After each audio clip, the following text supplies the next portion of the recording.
Olá a todos! Estarei fazendo agora um vídeo para vocês recordando, a estrutura de ácidos graxos e lipídios de forma geral, como sendo compostos, então, bem Quando nós falamos em biossíntese de ácidos graxos, um componente essencial, que é o intermediário-chave para a biossíntese dos ácidos graxos, é esse componente de 3 carbonos chamado de malonil-CoA. Então, vamos ver como é que esse componente é formado.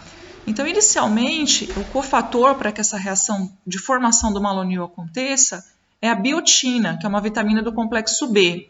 Então, a partir de ácido carbônico e ATP, é liberado CO2, então que se liga aqui nesse componente da biotina, tá? Existe uma enzima que vai fazer esse papel aqui, que é a acetilcarboxilase. Então, ela tem um componente aqui chamado biotina carboxilase e um componente chamado de transcarboxilase.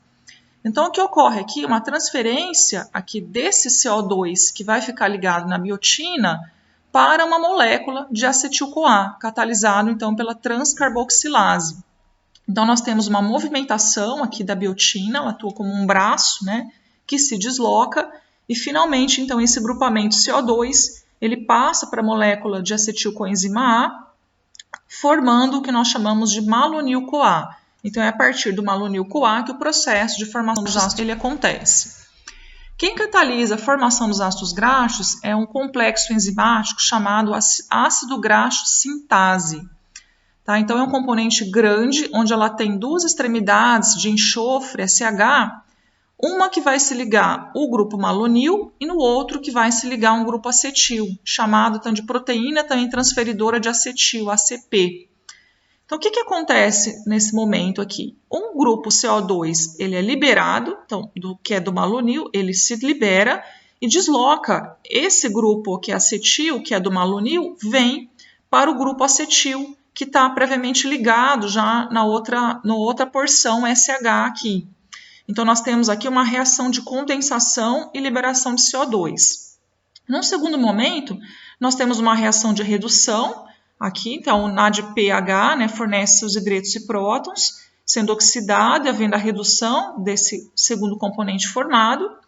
Depois, nós temos um processo de desidratação, perda de água, formação de uma ligação dupla, e novamente uma redução, onde nós temos então a formação de um grupo acila saturado aumentado em 2 carbonos, sendo esse primeiro grupo acil já existente, né, ligado aqui nessa porção que nós chamamos de ACP da enzima, e o segundo proveniente do malonil-CoA. Então, a seguir esse processo, ele vai sendo repetido. Então, nós temos aqui, como já foi falado anteriormente, a ligação aqui, formação de um derivado com 4 carbonos. Seguidamente, se liga outra molécula de malonil-CoA, que é representada em azul, perda de CO2 e transferência desse grupo acetil aqui para esse componente previamente formado, formando então um derivado aqui com 6 carbonos.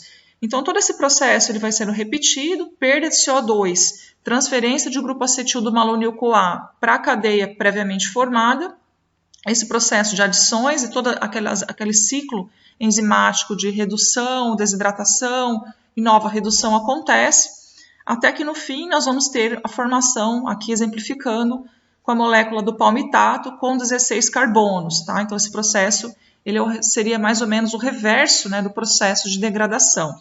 Só para nós verificarmos, esse é o processo da beta-oxidação, onde nós tínhamos aqui a liberação, né, de vários grupos CH2 do palmito e o CoA, que foram formando o quê? Foram formando seguidamente 8 moléculas de acetilcoenzima A, passando por vários processos, que eu não vou falar agora, novamente, nós já vimos isso anteriormente. Aqui é um processo pela acetil-coadeshidrogenase, processo aqui de hidratação, processos subsequentes, até ter a formação de várias moléculas de CoA, que foram sendo liberadas para entrar, então, no processo do ciclo de Krebs. Bom, mas uma questão importante que nós temos que considerar é que a biossíntese dos ácidos graxos, ela acontece no citosol. Porém, a acetil-CoA, que é utilizada na síntese dos ácidos graxos, é formada na mitocôndria. Só lembrando que a beta-oxidação acontece na mitocôndria, né?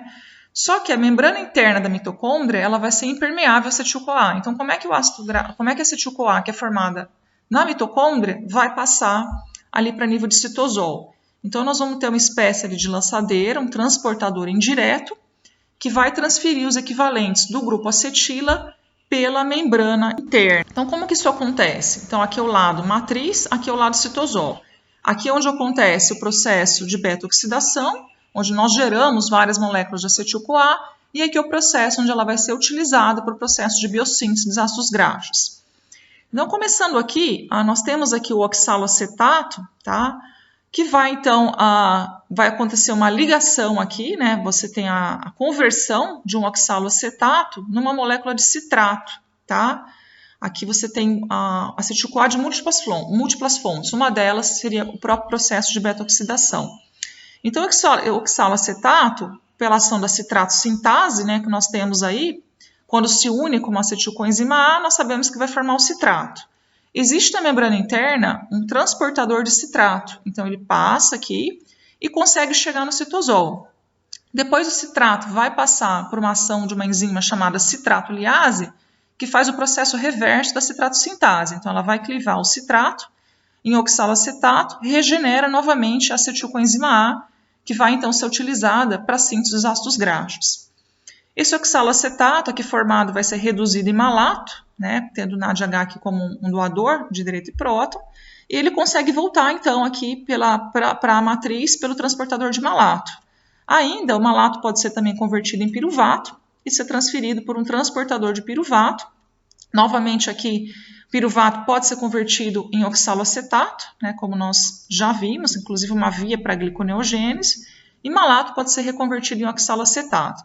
Então, essa aqui é uma forma, então, de transferir o acetil-CoA formado na matriz para ser utilizado lá no citosol para a síntese dos ácidos graxos. Como é que a biossíntese dos ácidos graxos, pessoal, ela é regulada? Então, vamos lembrar da enzima acetil-CoA carboxilase, que sintetiza o malonil-CoA, como nós vimos. Quem regula essa enzima positivamente é o citrato, que ele atua, então, como um ativador alostérico, favorecendo a conversão de acetil-CoA em malonil-CoA, que por sua vez vai gerar um derivado de ácido graxo de cadeia longa, como por exemplo o palmitoil-CoA.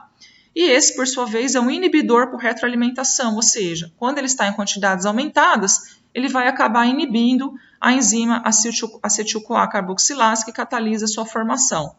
Hormônios também podem inibir essa enzima acetil-CoA carboxilase. Lembrando aqui que nós tínhamos, né, quando o malonil-CoA, ele é o quê? O inibidor de carnitina-aciltransferase 1, o que bloqueia, então, o processo da beta-oxidação. Quando nós temos a formação, então, de muito malonil-CoA, nós acabamos por inibir a beta-oxidação. Por outro lado, quando nós inibimos a formação do malonil-CoA, nós temos um alívio da inibição de carnitina-aciltransferase 1, favorecendo, então, o processo de beta-oxidação. Aqui está indicando que nós temos uma grande formação de acetil-CoA sendo formada, favorecendo a síntese de malonil-CoA e, por sua vez, a formação dos ácidos graxos, o que, consequentemente, inibe o processo da beta-oxidação. Bom, vamos agora para a biossíntese dos triacilgliceróis. Então, nós sabemos aí que, diferentemente do glicogênio, por exemplo, que ele é rapidamente utilizado, não é tão energético quanto os triacilgliceróis, o glicogênio ele se esgota rapidamente. Já os triacilgliceróis, eles respondem por maior parte do conteúdo energético relativo aos nutrientes que são estocados, mais ou menos 38 kJ por grama.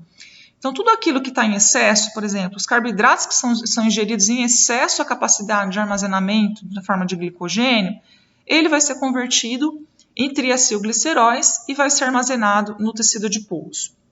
Como é que nós vamos gerar esses triacilgliceróis? Para isso, nós temos que recordar um pouquinho lá do processo de glicólise, onde nós tínhamos a formação da dihidroxiacetona-fosfato, que era um dos pontos finais já da via. E também nós temos aqui o glicerol. Então, pelo processo de redução da dihidroxiacetona-fosfato na presença de NADH, catalisado pela glicerol 3-fosfato desidrogenase, nós vamos ter a formação do glicerol 3-fosfato aqui. Ou então, pela ação da glicerol-sinase, em presença de ATP, nós vamos também ter a fosforilação do glicerol, formando do glicerol 3-fosfato, né? Nós vamos ter o processo, então, de formação desse glicerol 3-fosfato, tá? Seja a partir da dihidroxiacetona-fosfato, que sofre redução, seja a partir da fosfatação do glicerol. E daí, que acontece? Nós vamos ter a transferência de um acil-CoA graxo, lembrando que o acil-CoA graxo ele era formado pela ação da acil-CoA sintetase em presença de ATP. Nós vamos ter, então, a transferência de 2 grupamentos de acil-CoA graxo, tá? Para as 2 hidroxilas do glicerol 3-fosfato. Então, primeira transferência pela aciltransferase, ligando, então, um componente de ácido graxo em uma das hidroxilas aqui e depois na segunda hidroxila. Então, nós vamos ter 2 componentes com o grupo acila e um componente final aqui com o grupo fosfato. Esse grupo formado, então, com 2 grupos acila nas 2 hidroxilas e um grupo fosfato é chamado de ácido fosfatídico, tá? Então, nós passamos primeiramente pela adição de 2 moléculas de acil-CoA graxo, gerando o ácido fosfatídico. A seguir, esse ácido fosfatídico ele pode ter 2 caminhos. Ou ele vai seguir para a biossíntese do triacilglicerol, ou ele pode ser um precursor para a síntese de derivados fosfolipídicos, como, por exemplo, o glicerofosfolipídio. Neste caso, quando nós partimos aqui para a síntese do triacilglicerol, ele primeiramente precisa ser clivado por uma ácido fosfatídico fosfatase, que vai clivar esse grupo fosfato, liberando esse outro grupamento hidroxila. Seguidamente, sofre a ação novamente da aciltransferase, com a transferência de outra molécula de acil-CoA graxo, formando então o triacilglicerol. Então, este é o modo como o triacil ele é formado. Bom, e como é que nós regulamos então a biossíntese e a degradação dos triacilgliceróis? Então, nós sabemos que os carboidratos da dieta, que proteínas da dieta que são convertidas em aminoácidos, vão todos vão formar acetilcoenzima A. E aí nós sabemos que no estado alimentado, por exemplo, quando nós temos os níveis adequados de insulina, a própria insulina ela ativa a conversão de acetil-CoA em ácidos graxos e em triacilgliceróis para armazenamento. Isso é a forma, inclusive, que nós temos, né, de suportar períodos longos de jejum. Então, esses triacilgliceróis vão servir como uma fonte energética para que nós suportemos aí períodos prolongados de jejum. Quando nós temos uma falha na insulina, que é o caso do diabetes, por exemplo, esse acetil-CoA não vai para a conversão de ácidos graxos, né? Normalmente ele vai ser desviado para a formação de corpos cetônicos. Daí é o caso daquela questão da cetose aumentada no caso do paciente diabético. Então, nós podemos afirmar aqui que a insulina tem um papel fundamental aqui no processo de conversão aqui de ácidos graxos em triacilgliceróis. Bom, e aqui nós temos que considerar, pessoal, esse é até um dado que não é tão bom assim nós sabermos, é que cerca de 75% de todos os ácidos graxos que são liberados por lipólise, que são liberados para uso como energia, no fim das contas eles são reesterificados. Ou seja, o organismo ele quer mais armazenar do que gastar. Existe uma forte tendência de armazenamento de lipídios na forma de triacilgliceróis, ao invés de serem utilizados como combustível. Por isso que há uma propensão grande de armazenamento para o nosso organismo de triacilgliceróis. Existe um balanço, então, entre o uso do triacilglicerol no tecido adiposo, liberação para a corrente sanguínea, chegada ao fígado com nova síntese de triacilglicerol e retorno para o tecido adiposo para armazenamento. Então, como é que isso funciona? Quando existe uma demanda ali para o uso do triacilglicerol como uma fonte energética, então nós temos aqui a liberação pela lipase lipoproteica de glicerol e ácido graxo. Esse ácido graxo, como nós vimos, entra lá na corrente sanguínea, ligado em albumina, depois entra nas células para beta-oxidação e é um combustível para os tecidos, né? Só que parte do ácido graxo que vai para o fígado, o que acontece? Ele vai ser novamente regenerado em triacilglicerol, a partir do glicerol 3-fosfato, ácido graxo, né? Existe aquele mecanismo da aciltransferase formando o triacilglicerol. Aí, esse triacilglicerol que está no fígado, ele pode voltar novamente para a corrente sanguínea, pela ação da lipase lipoproteica, libera glicerol e ácido graxo, tá? Que pode então ser o quê? Reesterificado novamente na presença do glicerol 3-fosfato para a formação de triacilglicerol. Então, nós temos um ciclo onde parte disso é utilizado como combustível, só que a outra parte vai para o fígado e volta para o tecido adiposo para ficar armazenado. Então, o organismo ele quer tudo que sobra ali, que está em excesso de ácido graxo, que não foi utilizado como combustível, ele retorna para ficar armazenado. E aqui nós pegamos uma questão importante. Se o nosso tecido adiposo não produz glicose, não faz gliconeogênese, como então que vamos ter um suporte aí de glicerol fosfato para ser utilizado para a biossíntese de triacilgliceróis? Então foi descoberto que lá no tecido adiposo existem, né, a piruvato carboxilase e fosfenol piruvato carboxicinase, de forma que nós podemos ter a formação ainda lá no tecido adiposo de dihidroxiacetona fosfato, que na presença, então, da glicerol 3-fosfato desidrogenase, forma o glicerol 3-fosfato, que é o precursor, então, para a biossíntese de triacilgliceróis, que, então, vão ficar armazenados lá no nosso tecido adiposo. Na próxima gravação, nós falaremos, então, sobre a biossíntese do colesterol. Obrigada a todos.